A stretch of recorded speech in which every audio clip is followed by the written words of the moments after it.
Joining me now again tonight is auto industry expert Glenn Lundy.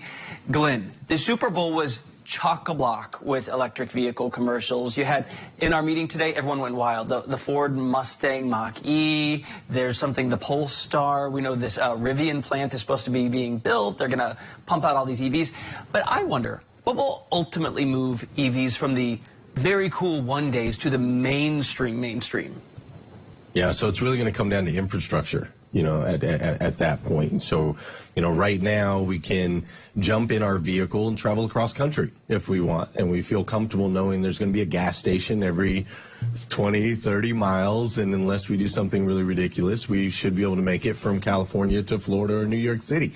And that is not the case currently with an EV. Even if we can get 300 miles, we don't know where all the stations are to recharge or what cities we're going to have to stop in. How do we even map that out? So it's really going to come down to infrastructure. And I do know the manufacturers as well as different states and cities and government is working on getting those pieces in place. But I think that's the biggest thing that'll slow us down. Well, then there's convenience, because if I tried to, let's say, go visit my family in Missouri, I pack my 2 kids and a dog in the car, and husband, he's coming too, and we try to get from D.C. to Missouri for Christmas. I don't have time to stop in West Virginia to fill her up for 2 hours. You know, you want to go. So when's that going to be realized? You know, there's a couple different things. There's actually some technologies that are working almost like generator technologies that are working on a very small amount of gasoline, but ultimately run a generator that can charge your vehicle while you're driving. And my guess is in the future, and I mean very far future, my guess is they'll figure out things just like we had perpetual watches and you have the ability to use braking power to actually charge on bicycles. My guess is that type of technology will translate over into vehicles over the next 10, 15 years and get us to a point where those cars will charge themselves. That's really cool. So do you think Mary Barra at GM, that she is, I mean, a lot of car companies have said we're going all in. She seems to be really going all in and fast. Do you think she's making the right move?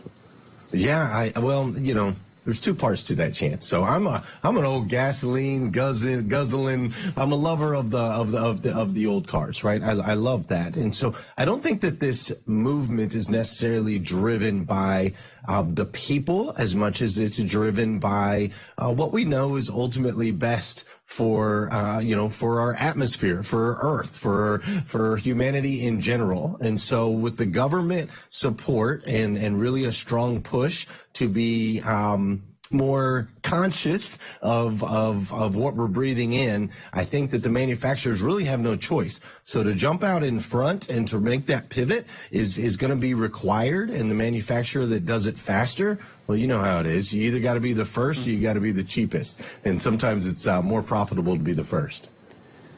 For the old schoolers, Glenn, and I'm with you, honestly, I like to be an early adopter on a lot of stuff. This, I feel like I'm going to be a late one on. We're seeing used cars are really in demand, something like 40% more sales price than last year. And I keep seeing these headlines that in many cases people are able to sell the car they bought a few years ago for more than they bought it for. Is this going to continue? I would say you got at least another year of this. So we're looking at new vehicles. We're down about 6 million new vehicles last year due to the chip shortages and those types of things going on around. This year we're expecting to still be down about another 3 million new vehicles. And the manufacturers have made some adjustments to really make sure the larger vehicles, Tahoes, Suburbans, trucks, things like that, got served chips before a lot of the mid-size, more budget-friendly stuff. And so my guess is even as we start to get some chips back, we still have a huge shortage when it comes to the mid-size vehicle, the mid-size SUV. And so used cars are still going to go strong for another year, year and a half until they replenish that supply. Good to know. Sell your old car, sell your old house, and you get rich until you have to buy a replacement, I guess. That's exactly right. Thank you very much.